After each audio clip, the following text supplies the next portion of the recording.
Okay guys, it's Trent here. Just going to try and give you a quick idea of how to release the thrust bearing on a Mitsubishi Pull type clutch, which you'll find on pretty much any Mitsubishi car, be it a Magna or a Legnum or an Evo or anything like that. So I've got here, this is my old clutch assembly from, this is the one out of my Legnum.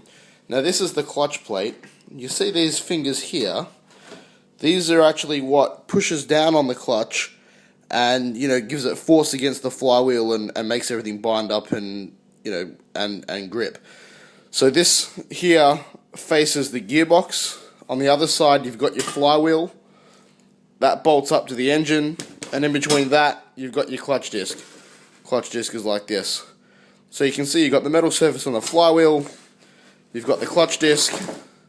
Sits in here. Clutch sits on top of that. And so you can see that clutch disc gets sandwiched in between these metal fingers and the flywheel, and that's what actually gives you your clutch take-up. Now with these fingers, because this is a pull type clutch, in order to disengage the clutch, you need to pull those fingers away from the clutch disc, which is how, when you put your foot on the clutch, it pulls away like this. And in order to do that, it uses this thrust bearing, and this is what lets it pull and push while also spinning. So at the same time you can pull and push the clutch, this bearing lets the clutch spin, since obviously you'll be coming to a stop or changing gears while traveling. So this clutch thrust bearing, you'll see there's a little lip on it, just here, and that sits inside this little wave spring here. And you can see this will push up and down like this, and you'll see on the inside here there's like a little sort of ring here, and as I push that down, while this is all the way up, which is how it is when the car is normally travelling, this little ridge here is pushed up against the metal on the inside of the clutch, and it will bite solidly into this thrust bearing so that we can pull in and out. In order to release the thrust bearing, which is what you need to do to actually get the clutch assembly off the car, when we push this wave spring in, this little lip is able to recess inside the clutch, so you can then pull the thrust bearing out. So you'll see if I snap this in now, this is stuck. I can lift the whole clutch assembly up by the thrust bearing. There's no way I'll get that out. So in order to release it, I need to push down on the thrust bearing, compresses that wave spring, and then we can use a screwdriver to actually release it. I'm just going to demonstrate that for you now without getting this black stuff all over my kitchen, since the kitchen's the best place. So I'll try hold the phone here. So what we need to do is here, you see this is the thrust bearing here, and there's the wave spring. So we need to push that wave spring down, but then we need to lever the clutch assembly in here. So this is your screwdriver. It's in between the thrust bearing and the wave spring. Note that not the wave part, but above the wave there's like a flat surface. So in between the flat surface and the thrust bearing.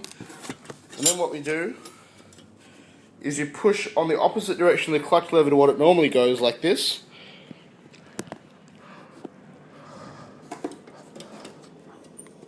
And then you twist like that, and once you've twisted, the thrust bearing will come back out. And as I explained before, that's because you're pushing the wave spring down, and you're letting this little ridge that retains the thrust bearing actually push inside the clutch, so it can get out of the way and you can lever the thrust bearing out. I'm just going to try to show you a video of doing that again, since I don't think the video angle was very good. It'd be really great if I had a second person to help me here.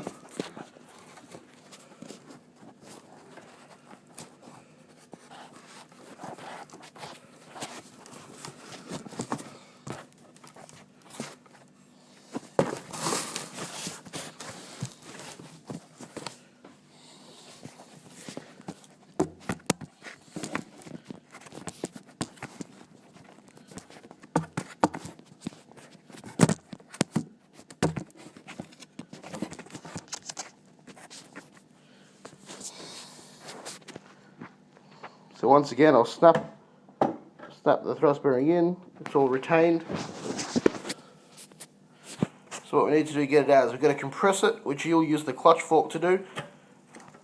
But before you compress it, you've got to get your screwdriver in between that wave spring and the thrust bearing. So you get the screwdriver in there, you compress it. While it's compressed, you twist. And when you twist, you'll see that the thrust bearing pops out. So hopefully that gives you some better idea how to do it and gives you a little more luck in trying to get it off.